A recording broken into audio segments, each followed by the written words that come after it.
Hello everyone and welcome to this album review. Now today I'm going to be going over a fairly modern album for a change, and well, if you call 2001 modern, but I do, it is, I'm going to be looking at ELO's album Zoom. So, this was released on the 12th of June in 2001. Although it is credited to the Electric Light Orchestra, it is really just a Jeff Lynne solo album, because he plays all the instruments except for Richard Tandy, I think, is like the only other like ELO member like on it, but he only plays like one or two tracks.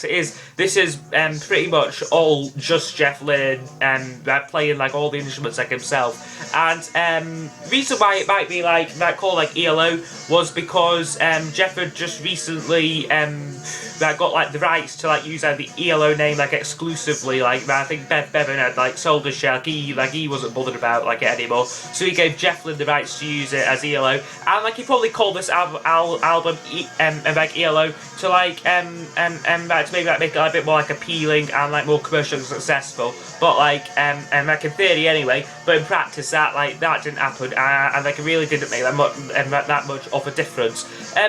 This was like on release, so this was billed as a return to ELO's sort of like classic sound. But for me, I don't hear it myself, because there's no like very little strings on this album here, or like even like any like electronics or synthesizers. What like they later went on to like, use a lot on like the 80s and like early and like late 70s stuff. So right, for me anyway, this album sounds a lot more like the Travelling Wilburys sort of like that production style what uses like with them, and also like the artists he was producing in like the late 80s, early 90s, like the Tom Petty and George Harrison albums, what he produced, and Roy Orbison as well, of course. So as I was saying about like the commercial success, this did sell poorly. It only reached number 94 in America, and like a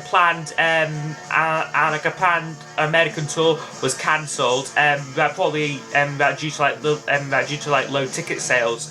I would feel today though that if like Jeff Lynne was to tour, it would be a complete that sellout show, because I'd say like in 2001, not many people would be really bothered about another ELO album. They sort of see it as a guilty pleasure act, really, but not really that serious music. But certainly, I'd say today though, that sort of their earlier 70s material has been critically reevaluated a lot, and I think that a tour today would be a real success. But as we know, Jeff Lynne never been big on touring at all, even in the ELO days. But I'm going off topic here.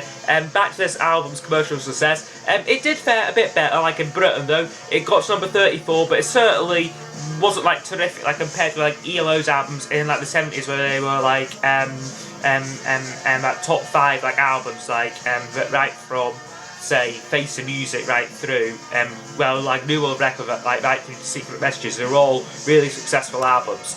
So I'll now show the vinyl edition here. This is the 2001 reissue on, I'm not sure what record label this is on, but I don't think that this was even put out on vinyl in 2001 when it was originally released. So I do like the artwork to this one though, especially the gatefold.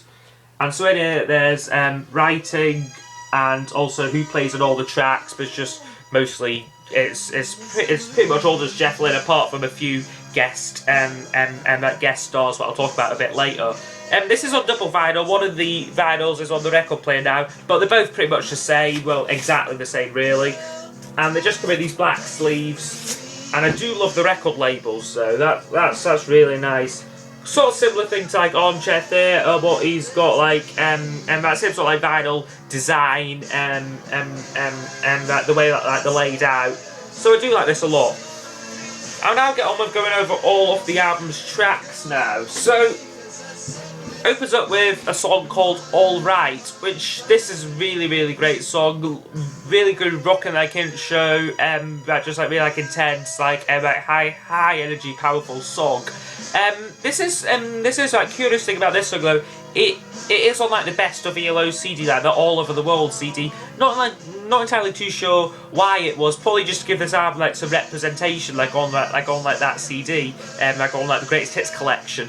But this certainly wasn't a hit. Even though it was released as a single, I think it failed to chart pretty much everywhere it was issued. So but still like a fantastic song.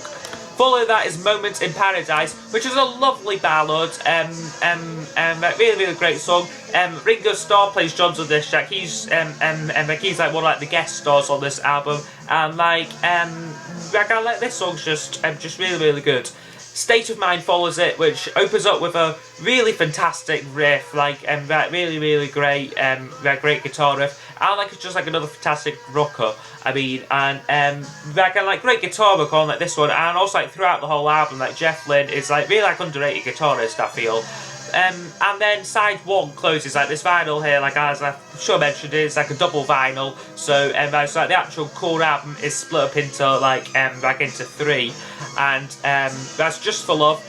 Closes side 1, and this is another ballad, kind of similar to Moment in Paradise, which is one of like criticisms. What I'll sort of like summarise at like the end of like the review. This song though does have a fantastic bridge bit though. It just sort of like goes like a different direction, and I really think that that's what the song needs to make it really, really great. Which is a really great song, and I do feel though this first side here we have 2 rockers and 2 ballads, and like that kind of shows that the 2 sides of this album, like generally there's not much variety apart from like those 2 sort of styles, like guitar rockers and like piano / acoustic guitar, so like ballads. But like I will I'll like elaborate on that a bit later. But anyway, on to side 2, opens up with Stranger on a Quiet Street. Little bit different sound to this one though, I find. That has like an electric piano going on in it rather than like an electric guitar. But it is still a really, really great song, and that great chorus and like really, really catchy that song is just great. In My Own Time follows that, and this sort of like reminds me of like I think Jeff Lynne was trying to write like a sort of like song that you cover like an armchair theatre. Like, I don't really know like what sort of style it is, but like it sounds like an older song. But like it doesn't sound like it doesn't sound like an ELO song. It sounds like someone who like he was like influenced by. But I'm not entirely too sure. But it's still like a pretty good song though. Follow that is Easy Money, which sort of like another sort of like throwback to like sort of influences. It's sort of like a 50s sort of style, like boogie woogie sort of style song. And Ringo again plays on the track, and I can definitely tell that it's Ringo. It's very, very characteristic drumming from him and from Ringo on this song. Follow that is It Really Doesn't Matter. And this is kind of like a slightly weaker one on the album for me. That kind of just like average song really. It's a good song, but it's not a standout track. And then side B closes with Ordinary Dream, which is kind of like similar like in styles like the last one, sort of like a slower ballad. But this is a much better song. I think the lyrics on this one are like a top notch, and it is like one of like the best slower ones on the album. Side C then has A Long Time Gone, which starts off like again kind of slow, kind of like not much happening, but I could do like where like the chorus comes in and like the lyrics are a bit more like faster paced. I could do like that a lot. And also notable thing with this track is George Harrison plays slide guitar on this album and like on this song, and like does a really, really nice job. He also plays slide on like another one of like the album's tracks as well. Next one is Melting in the Sun, which this one here I really get a sort of Bob Dylan, Wilburys sound vibe from it, especially the song Inside Out. Like it's sort of like very similar like to that song, and like that's a song that I love. So this is also a song that I really like as well. I just think like the way he's singing it like reminds me like a bit of Bob Dylan. And then we have All She Wanted, which is a good song. Another one where George Harrison plays slide guitar on. I believe this was actually like some like the last work George Harrison done in his lifetime. Although the actual song All She Wanted is by this point in like the album, it doesn't feel fresh. It's it's a good rocker. But it's nothing what we have that's nothing what we haven't heard before like from this album. It's very sort of similar to like All Right or State of Mind or like Stranger on a Quiet Street, just in the sort of style like he's done it in. I wish that he would have like maybe experimented a bit more and like tried it out in a different way. And then the album sort of closes with Lonesome Lullaby, which is a pretty good track. But I do feel that this does suffer from being like the last song. I tend to like rarely play side C this album, despite all the songs being pretty good. It's just by like the time you get to this point in the album, all of these tracks are sort of like sound like vaguely similar, like which certainly like that's something what I can say like against this album, that like that by the time you get to like about like the last third, there's nothing really new or fresh. And right, but anyway, we get a couple of bonus tracks with this vinyl one here though. We have One Day, which is a very good song actually, recorded in 2004. I do think though that he could have maybe left this over for like for a new album what like he's supposedly working on, like recently supposed to have been released last year, but then he said about 2 years ago it's June 2014. Supposedly it's due this year, but personally I don't see it myself. I'd like love to see like a new Jeff Lynne album, like because he can still write like a damn good song, but like like this song and like all the tracks of this album that just go to show it. And then we also have a bonus the other bonus track is a live version of Turn to Stone, which is a great song. I'm not going to go into that because it is a classic track. But like, I do just feel that it's not really like necessary like on this album. It should have been on like the ELO live album, was brought out at around about like the same time as this was put out. And like maybe that should have been like a bonus track like on that album, like I said to this one here, because there's some bonus tracks on like that ELO live what would have fitted perfectly as bonus tracks on this one here. Another thing to note as well is that the Japanese version of this album has a track called Long Black Road, which is a fantastic song. It is a very hard song to actually like to get on like vinyl, because you either have to buy the Japanese import of this album or buy the soundtrack to the film American Hustle, which it features in, and like I know James Lack has that album, and that's like pretty much like the only way they can hear that song Long Back Road, and it is fantastic. It really should have been like on this album, has like slightly like harder edge to it, would have fitted in brilliantly with like the stuff in it, but unfortunately it wasn't included. Would have been a standout track on this album if I can be honest. So overall, I'd have to say this is like this is a great album. Jeff is fantastic as always. Like both like the playing, the production, the actual songwriting, and like tunes and hooks and everything. It's all great. However, for me, the album it does lack a bit of like variety, like in styles, especially like a lot of like the tracks are either so like upbeat like guitar rockers or like slower ballads, and I just wish that he would have maybe tried out some like new arrangements and like new styles like when he was doing this album here.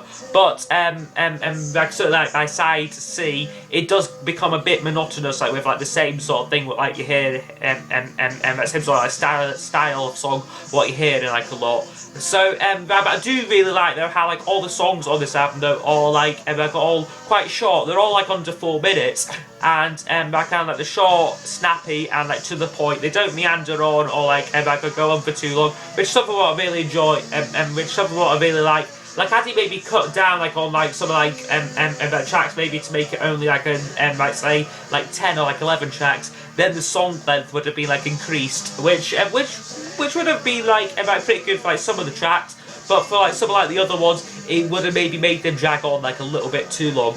But overall I do really like this album. I'd have to give it like a 9 out of 10 because I think it is really really great.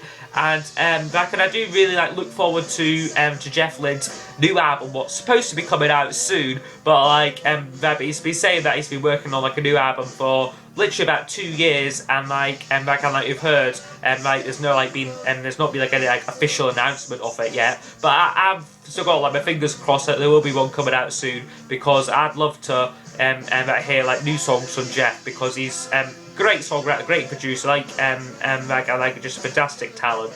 So I hope you have enjoyed this review.